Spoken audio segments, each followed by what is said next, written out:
Hi, കുഞ്ഞോനാണേ. അപ്പോൾ മാങ്ങ പുളിഞ്ചിയാണ് ഇന്ന് ഉണ്ടാക്കാൻ പോകുന്നത്. അപ്പോൾ അതിന് എന്തൊക്കെയാണ് ആവശ്യമായതെന്നുള്ളത് കാണിച്ചു തരാം. വറ്റൽമുളക് 2 എണ്ണം എടുത്തിട്ടുണ്ട്. അത് 4 പീസാക്കി വെക്കുക. ഇഞ്ചി ചെറുതായിട്ട് അരിഞ്ഞിടുക. വെളുത്തുള്ളി 2-3 അല്ലി ചെറുതായിട്ട് അരിഞ്ഞിടുക. അതേപോലെ കറിവേപ്പില, കുറച്ച് കറിവേപ്പില എടുക്കുക. ശർക്കര നമ്മൾ ഒരു 3-4 ആണി ശർക്കര നമ്മൾ എടുത്തിട്ടുണ്ട്. അത് പൊടിച്ചു വെച്ചതാണ്. പിന്നെ നമുക്ക് ആവശ്യമായതാണ് പഴുത്ത മാങ്ങ. പഴുത്ത മാങ്ങ ആണ് ആവശ്യമുള്ളത്. അത് ചെറുതായിട്ട് ഇതുപോലെ അരിഞ്ഞിടണം. പഴുത്ത മാങ്ങ ഇതുപോലെ ചെറുതായിട്ട് അരിഞ്ഞിടുക.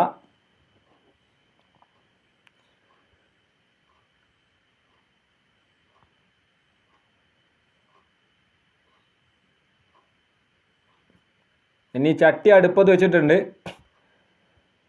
ചട്ടി ഒന്ന് ചൂടായി വരുമ്പോൾ നമ്മൾ വെളിച്ചെണ്ണ ഒഴിച്ച് കൊടുക്കാൻ പോവുകയാണ്.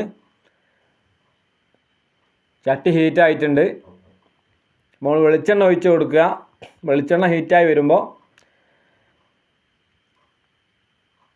അതിലേക്ക് കടുക് ആവശ്യത്തിനുള്ള കടുക് ഇട്ട് കൊടുക്കുക.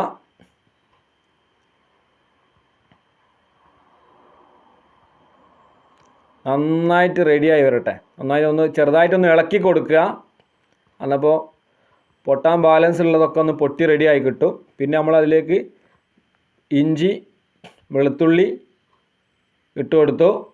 നന്നായിട്ടൊന്ന് വഴറ്റി കൊടുക്കുക. അതിലേക്ക് നമ്മളെ മുളകിട്ടു, വറ്റൽമുളകിട്ടു. ഒന്ന് വഴറ്റി കൊടുക്കുക. വീണ്ടും ഇതാട്ടോ വറ്റൽമുളകാണ്. ഇനി നമ്മളതിൽ കറിവേപ്പില ഇട്ട് കൊടുത്തു. കറിവേപ്പില ഇട്ട് ഇനി നന്നായിട്ടൊന്ന് ഇളക്കിയതിന് ശേഷം അതിലേക്ക് നമ്മളെ പഴുത്ത മാങ്ങ, ചെറുതായിട്ട് അരിഞ്ഞു വെച്ച പഴുത്ത മാങ്ങ അതിലേക്ക് ആഡ് ചെയ്ത് കൊടുക്കുക.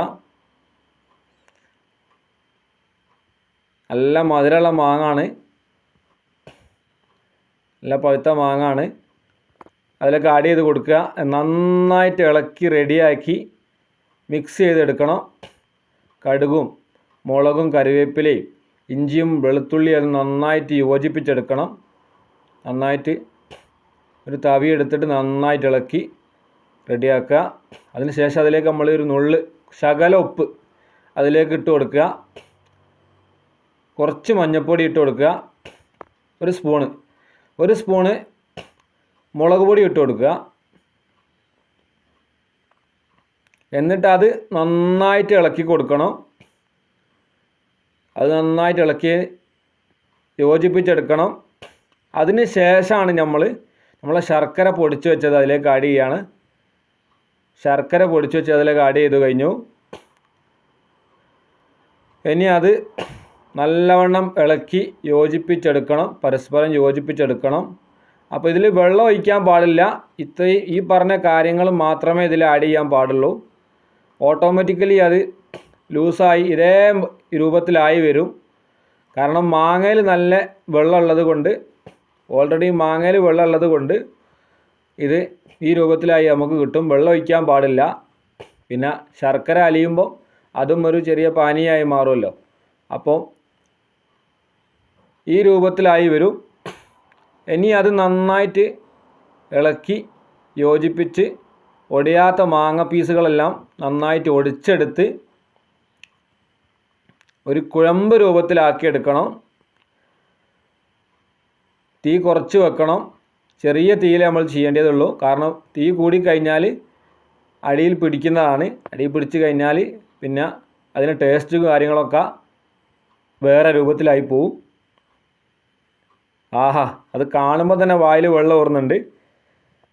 ഒരു 2 പ്ലേറ്റ് ചോറിനൊക്കെ അത് മതി. അപ്പോൾ ഞാനിത് ടേസ്റ്റ് നോക്കട്ടെ. എല്ലാവരും ഇത് ട്രൈ ചെയ്ത് നോക്കണം. ടേസ്റ്റ് നോക്കുകയാണ്. നല്ല ചൂടാണ് കേട്ടോ.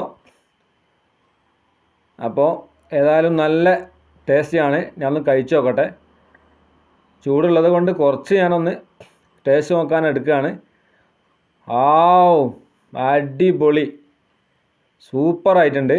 നല്ല ടേസ്റ്റാണ്. എല്ലാവരും ഒന്ന് ട്രൈ ചെയ്ത് നോക്കുക. അപ്പോൾ അടുത്തൊരു വീഡിയോവുമായിട്ട് വീണ്ടും കാണാം. നാളെ കാണാം. അതുവരെ ടാറ്റ ബൈ ബൈ.